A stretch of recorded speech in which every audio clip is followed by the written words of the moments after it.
Hey, how you guys doing? So, we're now on episode 11 of Love Live Superstar. So just as normal, you can go click the link in the description where you can vote on your favorite girl after this episode. We might just have one episode left for next week, and at least that's what I've seen from some websites saying there's only 12 episodes.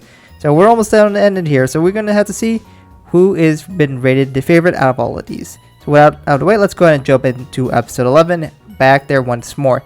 So we start this episode, and these girls are trying to see if they officially made Love Live. So again, because of the last episode, they had to go and compete before they can get the preliminary rounds. The girls are very anxious, and they can see 8 girls made it. So the first one to make it, as we know, is going to be Sunday Passion, which I don't think we've seen this logo before.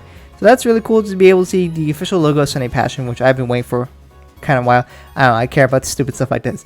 But they do, of course, see their name Leela in there because obviously, why wouldn't that be the case? So they get congratulated by the classmates, and they're all very happy to see Leela is going to be officially going to be part of the early rounds of Love Live.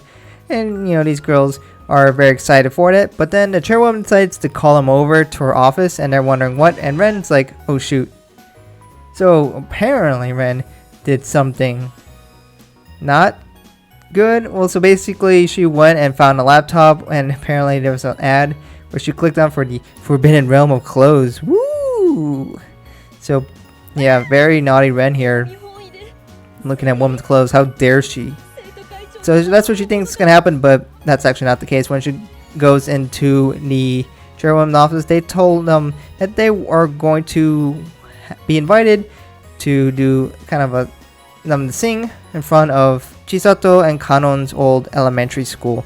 And Kanon has some memories about back then where she, of course, fainted and wasn't exactly very confident in herself. So she obviously is distracted by this, and Chisato is very well aware of this. So she tries to get to these girls and try to get them to help her out in a situation. So they decided they're going to visit the school first, try to build her some confidence, and they look around the school and have a lot of memories there. So their goal is to kind of ease her nerves, and they get to go to the large auditorium. I hope this isn't just for an elementary school, because dang, that's impressive. How big is this elementary school? That's like almost as big as the auditorium I had in my high school. My high school is pretty big, but dang, impressive. So then they go and they tell her, you know what, just do a rehearsal, some practice. And well, they kind of had to get all the girls to sing together to kind of ease her nerves. And the next day they talk about the next theme for the Love Live. And what is the theme?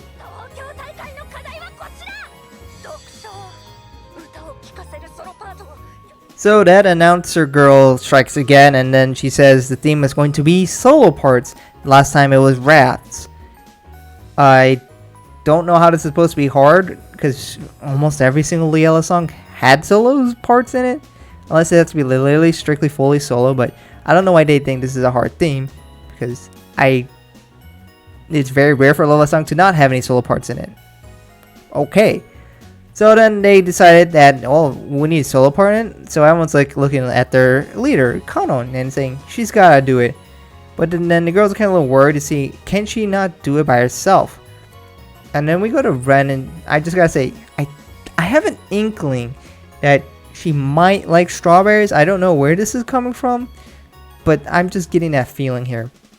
But these girls are going to try to do something special here. They went to the chairwoman, and you know, all these girls agreed that they were able to go and sing and perform in from the elementary school, but then they all backed out and said some excuse so that Kanon has to perform by herself. And Kanon's obviously very worried about this. As you can see the expression on her face, you can tell she is not very confident. She actually goes to his sister and asks her, what was she like when she was young? And apparently her sister, of course, doesn't have all the fondest memories of that, but at least she says she doesn't hate it. Oh, that's reassuring. So of course the girls actually didn't have something to do, but they are at least curious to see how Kanon did. So they're going to watch from the sides quietly, I guess, except Kuki doesn't do that. But then they have Kanon. She ends up calling Chisato, and you know, Kanon's like, I'm all by myself here. But Chisato's like, no, you're not by yourself. You have your past self here. Yes, logic. That makes a lot of sense. So she was originally here, you know, back when she was in elementary school, and she was not confident about herself. So I guess she tries to interact with her past ghost self, and that gives her confidence apparently. But you know, she has grown up and she has, you know, has evolved as a character since then. So now she's able to get ready, set up on a stage, and perform a song. This is going to be a solo version of Watashi no Symphony. This is not a new song. This is actually part of their first single from before, with Hajimari wa Kimi no Sora. It's just a piano version of itself, of the song, and it's a solo version. So sure, why not? Let's just show it.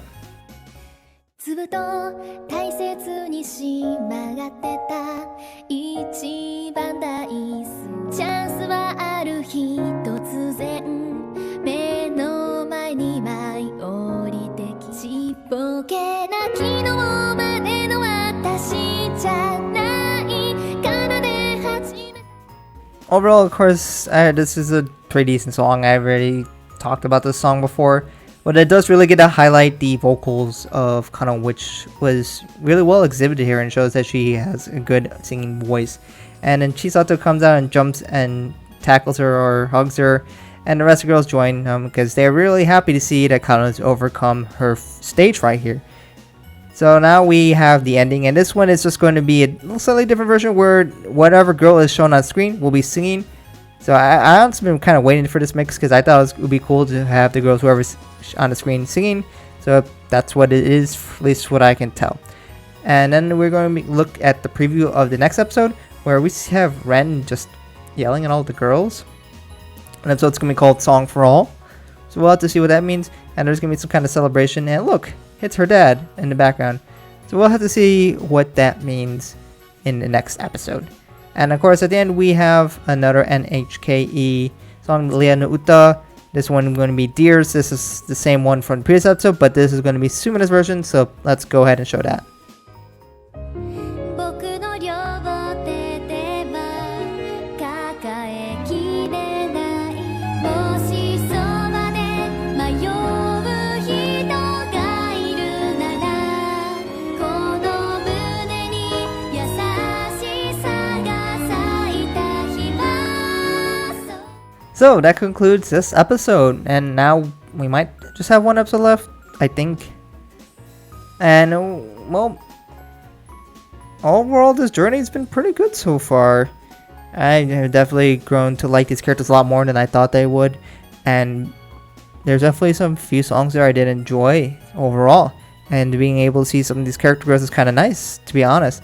And it's really nice to have the songs at the end, Lia no Uta, which really builds up the inventory of songs that Layla has, which I've been honestly really appreciating, and the fact that there are different versions of the song and, you know, different animations, which I thought was pretty cool.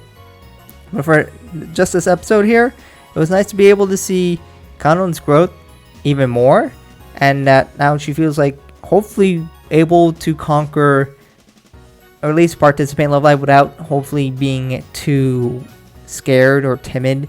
Obviously, performing in front of elementary schools is different than performing against, you know, a huge crowd of maybe 10,000 plus. That's also going to be something different, but we'll have to see how she does it. And I'm hoping we might get listen to more of a Sunny Passion song, if that's going to happen in next episode, or maybe it's a second season kind of thing. I would like to see more, because we've only gotten very small snippets of it. We might see that in the full OST. I know there's supposed to be a Kanon solo in there, I believe, the piano version of that song. So we'll have to take a look forward to that. And I also do know the Giant Ice Pod song is also supposed to be in there as well, which I'll have to look forward to that. But anyways, well, let me know what you guys think about this episode in the comments below. What did you enjoy it? Any favorite moments? Let me know in the comments below. Anyways, thank you guys for watching, and hope to catch you guys in another video soon.